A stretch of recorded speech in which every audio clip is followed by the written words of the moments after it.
पटना के आरजेडी मुख्यालय पर भी लोगों का जमावड़ा टिकट लेने के लग रहा है, लेकिन जो यहाँ पर होर्डिंग्स लगाए गए हैं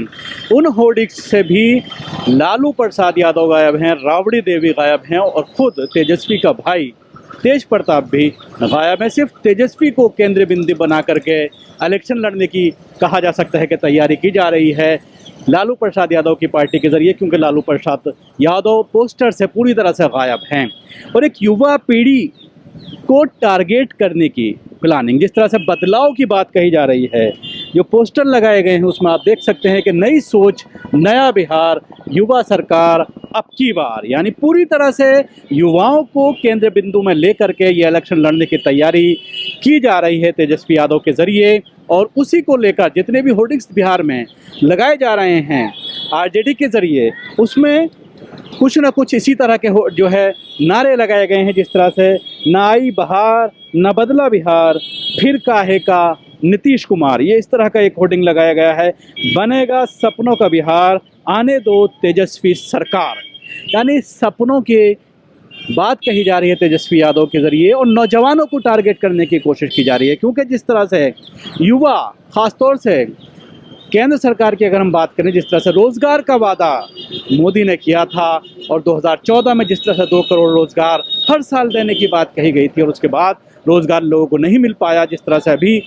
काफ़ी केंद्रीय बिंदु में ख़ासतौर से लॉकडाउन के बाद जब ये कोविड का पूरा मामला हुआ है तो उसके बाद नौजवान पीढ़ी रोज़गार मांग रही है, रोज़गार का बुरा हाल है, जिस तरह से अर्थव्यवस्था चरमरा गई है, तो उसी को टारगेट करते हुए युवा वोटर्स को टारगेट किया जा रहा है आरजेडी के ज़रिए और उनको निशाना साध करके इलेक्शन जीतने की तैयारी की जा रही है। इस वक्त न्यूज़ मैक्स की टीम मौजूद है पटना में।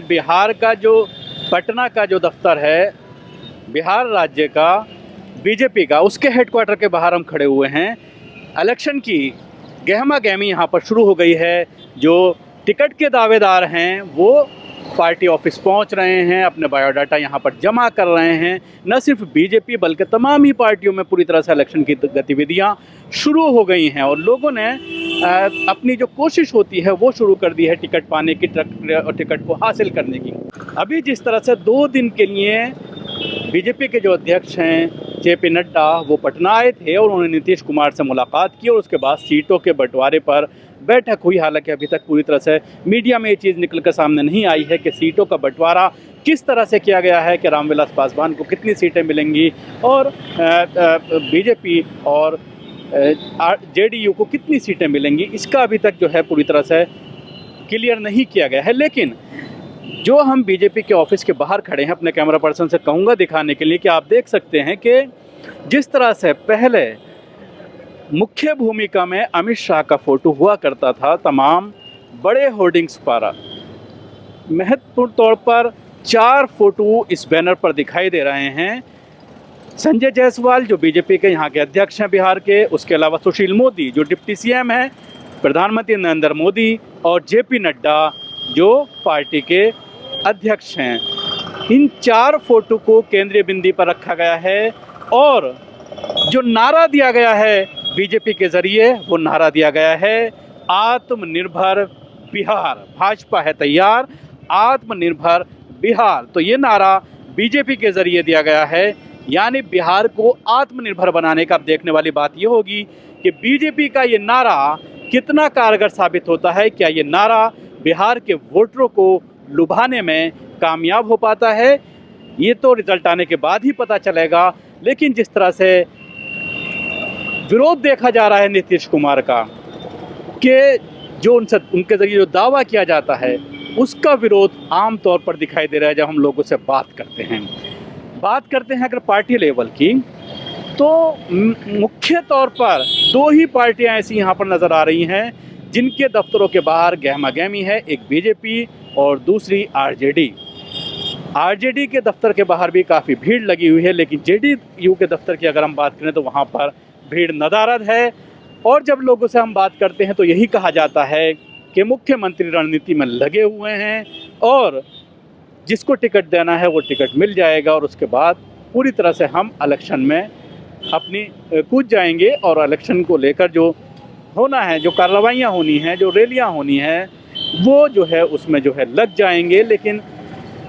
मुख्य तौर पर दो ही पार्टी के ऑफिसों में जमावड़ा लग रहा है टिकट मांगने वालों का, और काफ़ी भीड़ नज़र आ रही है। एक बार फिर से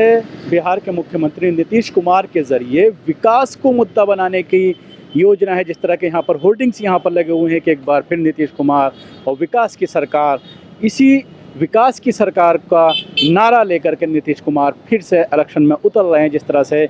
बीजेपी की और उसके साथ लोक जनशक्ति पार्टी के साथ मिलकर के इलेक्शन लड़ने की तैयारी है, जैसा कि मैंने पहले भी बताया। और अभी तक हालांकि सीटों का बंटवारा नहीं हुआ है। काफ़ी तादाद में लोग यहाँ भी हालांकि पहुँच रहे हैं अपने बायोडाटा लेकर के, और दावेदारी लोगों के ज़रिए की जा रही है। लेकिन देखने वाली बात ये होगी कि क्या जो ये नारे दिए जा रहे हैं बीजेपी के ज़रिए, जो नारा दिया जा रहा है, उसके अलावा आरजेडी के ज़रिए जिस तरह से नारा दिया जा रहा है, देखने वाली बात ये होगी कि बिहार की जनता को कौन सा नारा ज़्यादा लुभाता है और उसके बाद वो अपना कीमती वोट किसको देते हैं। पटना से कैमरा पर्सन कौसर अलवी के साथ न्यूज़ मैक्स के लिए शकील अहमद।